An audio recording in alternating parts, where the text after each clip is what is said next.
When I was 27, life felt like a steady treadmill. I worked as a night security supervisor at a pharmaceutical plant on the outskirts of Michigan. The job was repetitive but quiet, just how I liked it. I lived alone in a modest apartment and spent my off days fishing with my buddy Drew or reading old war novels with a whiskey in hand, peaceful, simple, and uneventful. That was until my younger cousin Aaron showed up. Aaron had always been the black sheep of the family. 10 years younger, he had a cocky grin, a way with words, and a knack for disappearing for months without a trace. I hadn't seen him in nearly 2 years when he called me one rainy night, asking for a place to crash. He sounded desperate, said he'd gotten into something and needed to lay low. I told him he could stay a few weeks. Just ran into some people who didn't like me asking questions. He arrived the next morning with nothing but a duffel bag and a bruised cheekbone. He was my cousin, how he borrowed money from her sick mother, and how he might have stolen something from the plant. I figured maybe I'd miss my chance. "You all right?" I asked, eyeing the swelling. "I'm doing this for a bigger reason. You think small, man. You live in this bubble while the world eats people like you alive. Doesn't matter. And if you say a word to anyone, you'll regret it."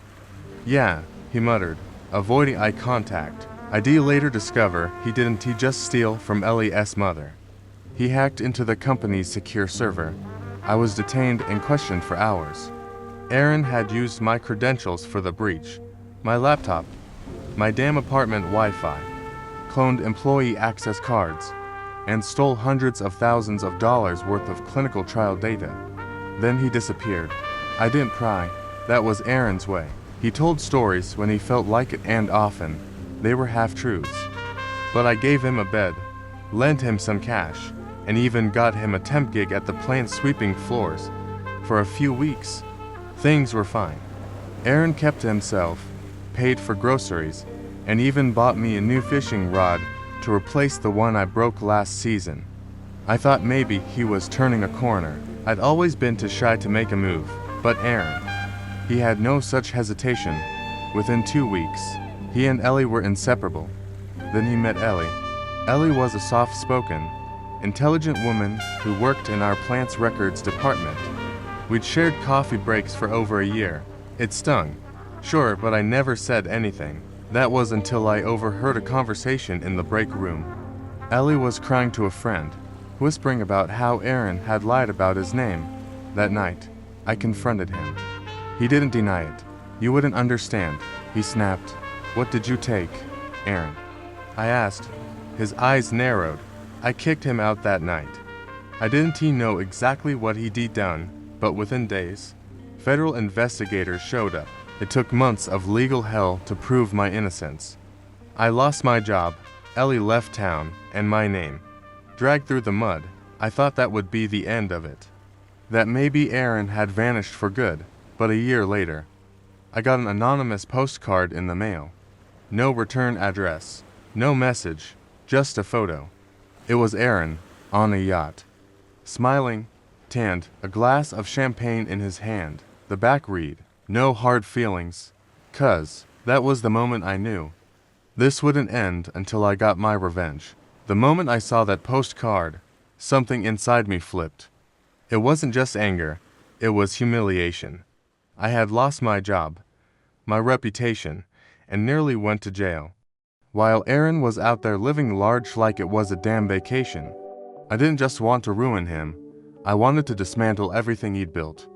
But I couldn't go in blind, so I started by digging. Aaron had always been cocky, but not stupid. He used fake names, shell companies, and burner phones.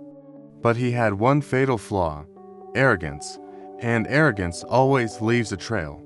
I called Drew, my old fishing buddy, who now worked in IT for a private cyber investigation firm. I told him everything. "Once we start poking around, you can't just back out. You sure about this, man?" he asked. "I don't want to back out. I want to burn him down to ash." 2 days later, he called me with a hit. Drew ran a dark web sweep using some old aliases Aaron had used years ago. Aaron was going by the name Ryan Dorsey now. He had set up shop in the Caribbean, Specifically, in St. Kitts, he wasn't just lounging on yachts anymore. He was laundering stolen clinical data through an offshore data firm that fronted as a digital wellness startup. And the kicker, the company was worth millions. I couldn't believe it. The kid who once sold bootleg DVDs in high school was now some kind of international cybercriminal kingpin. But even kings fall, especially cocky ones. I started planning. So I tracked down Ellie. They contained credentials, partial banking info, and access to one of the shell companies tied to the offshore accounts. Revenge. I needed evidence, something to hand over to the authorities that they couldn't ignore or brush aside. Something that tied Aaron directly to the crimes without dragging me or Ellie down with it. Justice. She had moved to Arizona and was working for a small law office. I checked into a cheap motel and spent the first 3 days tracking Aaron's movements. I flew out there and told her everything. Not just about the theft, but about the postcard, the yacht, the new identity. First, I needed someone on the inside, custom watch, or paid with one of his burner cards. I was recording, and through a stolen ID badge that matched one of the names in his decrypted emails, I got in. Surrounded by influencers and yes men, he walked like he owned the island. At first, she didn't want anything to do with it. But then I showed her the photo. She stared at it for a long time. I trusted him, she said softly. My mother trusted him. She agreed to help. Not out of love, but because she wanted closure. Whatever you want to call it? She still had some of Aaron's old emails and files he sent her while they were dating. With Drew's help, we decrypted them. Now I had something real, but I needed more than access. So I made a plan to fly to St. Kitts. Not to confront him, not yet, but to quietly gather proof. I told everyone I was going on a vacation to clear my head. I landed in St. Kitts under a new name. With forged documents Drew helped me get. He was easy to spot. Loud suits. What he didn't know was that every time he stepped into that flashy beach club, on the 4th day, I finally found his company's local office, a glass-paneled building behind a chain of palm trees. The place was clean, but I found a hidden server room, and in it, drives. Backed up records, client names, stolen data, and a folder labeled Detroit Project. That was my former plant. The one he robbed under my credentials. Bingo! I copied everything onto a secure drive, tucked it inside my sock, and walked out the back door. I had what I needed, but I wasn't finished yet. I didn't want to just hand over files and hope justice would be served in some quiet courtroom. No, I wanted Aaron to know it was me. I wanted to watch his world shatter, in real time. I flew back to the States that same night, gripping the encrypted drive like it was gold. In a way, it was. It had every email, transaction, and login credential tying Aaron aka Ryan Dorsey to the cyber heist, the data laundering, and even new schemes I hadn't known about. Drew and Ellie met me at my place the next day. We sat around my kitchen table as Drew decrypted the last of the folders. What you have here, he said, tapping the screen, is enough to put your cousin away for at least 20 years. But you want more than jail, don't you? I nodded. I want his empire to fall, publicly, loudly. That's when Ellie surprised both of us. He had fake investors, fake board members, and bought his way into tech expos with buzzwords and charm. But if we leak this to the right journalist, with the evidence and his real identity, I know how to do it, she said. She explained how Aaron, when they were dating, used to brag about how much the startup scene loved his company. The tech press thinks he's a genius, she said. It would be a wildfire. We sent her everything, the files, the aliases, the financial trails, even the photo of Aaron smirking on the yacht. We picked a known investigative reporter who specialized in tech fraud and digital crime, someone with credibility and a massive audience. She didn't reply for 2 days. I couldn't sleep. I kept refreshing every news site, every Twitter thread. I thought maybe she'd back out. Maybe Aaron would catch wind and vanish again. Then came her email. This is the biggest tech fraud story I've ever seen. Give me a week. I'll bury him. The next 7 days were the longest of my life. The innocent cousin who was almost jailed for a crime he didn't commit.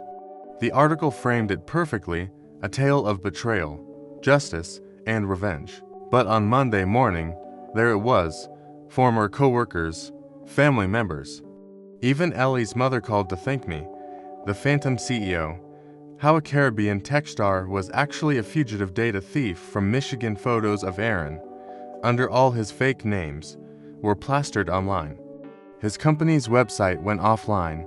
His shell corporations were flagged by financial regulators. The tech world that once idolized him was tearing him apart. Post by post, the article exploded. Watch your back. Within hours, it was trending across every major platform. The best part, the article didn't just expose the crimes. With your help, we might finally catch him. Witness intimidation. It told the story, my story, the man he betrayed. My phone wouldn't stop ringing. But Aaron, he stayed quiet. Too quiet. 3 days after the article dropped, I got a voicemail from an unknown number. I played it on speaker with Drew and Ellie listening. I should have finished you off when I had the chance. You think you won. You just made yourself a target. Ellie looked shaken. Drew raised an eyebrow. I laughed. Because the thing Aaron didn't know, I wasn't finished either. That voicemail was enough for the FBI to escalate the case. Now it wasn't just fraud and theft, it was threats. Federal agents called me within hours. We've been trying to pin this guy for years, one said. And that's when we began phase 2, because Aaron wasn't just going to be exposed, he was going to be hunted. The FBI moved fast. Within 48 hours, they issued a sealed warrant for Aaron's arrest under his real name and all known aliases. The problem was, he had a head start and he was slippery. He'd survived this long by knowing when to vanish, how to disappear behind fake passports, and how to move money no one could trace. That was his mistake. Exposing him was satisfying. Yes, but I hadn't seen him fall. I hadn't looked into his eyes as the empire he stole crumbled into dust. The agents told me they were working with international cybercrime units and financial task forces. They even looped in Interpol. Aaron was now flagged in over a dozen countries. But now, he'd made it personal, that voicemail. Another tech CEO offered a $100,000 reward for any information leading to Aaron's arrest. Still, part of me was unsatisfied. That moment was coming. I could feel it. Meanwhile, Ellie and I kept working. I reached out to every company he defrauded, every investor who had backed his fake startup. Most of them were furious, some were embarrassed, but nearly all of them wanted blood. Class action lawsuits began piling up. One major investor, a hard-nosed VC from New York, publicly declared that if Aaron was ever found, he'd fund the prosecution himself. The story kept evolving in the press. And then, like fate was on my side, the break came. Drew got an encrypted ping on a monitoring bot he'd set up weeks earlier, tied to one of Aaron's burner wallets. A transaction had been made, small, but traceable, location pinged, Istanbul, Turkey. That same night, I got another message. A cold wallet he kept in a physical drive, locked inside a safety deposit box somewhere. The name had since been marked dormant, but never closed. This time, it wasn't a voicemail, it was a photo. A blurry, zoomed-in image of me sitting on my porch with a beer, taken from across the street, and even undergone a minor nose surgery, trying to stay off facial recognition. But he slipped up at the airport when he used a corrupted travel document that pinged a database in Greece. No text, no number, just the image. Aaron had eyes on me. Ellie begged me to leave town. Even Drew said we should lay low. But I wasn't going anywhere. This was my home. He could run, he could threaten, but he wouldn't scare me. He'd go from penthouse suites and designer clothes to an orange jumpsuit and federal prison food. Besides, I had one last card to play. Ellie had mentioned something once, a story Aaron told her, back when they were close, about a hidden crypto vault. Not one on any exchange. I remember him saying, "Even if everything burns, I'll always have that backup nest egg."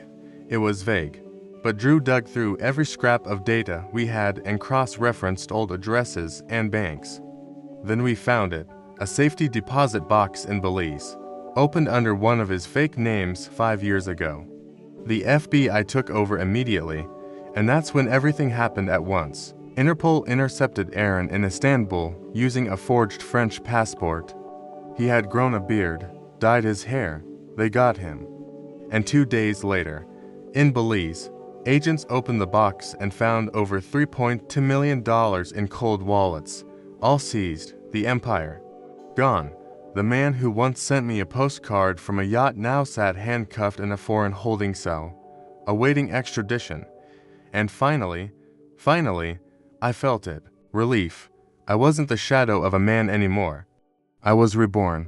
The day Aaron was extradited back to the US, I was there at the courthouse, not as a victim, as a witness. He was shackled, thinner than I remembered, with that same cold arrogance in his eyes until he saw me sitting in the front row. For a brief second, his smirk faltered. And in that tiny crack, I saw fear, the financial records, the threats, the international paper trail. The trial was massive. Turns out, many of them didn't even know they were helping launder money or cover up a scam. They were just pawns. Federal prosecutors brought forward charges ranging from wire fraud and identity theft to cyber extortion, corporate espionage, and attempted witness intimidation. They had the drive. I told the courtroom about the betrayal, the false accusations, the emotional ruin, and how I clawed my life back. I recounted the voice message, the photo, the years of lies, but what they also had was me. I testified in full. Ellie testified too. So did the former employees who had worked for Aaron in his fake startup. But because I was a survivor, and because I fought back, the jury didn't need long. What began as shared pain turned into late-night talks, road trips, and slowly, something real. He launched his own forensic IT firm.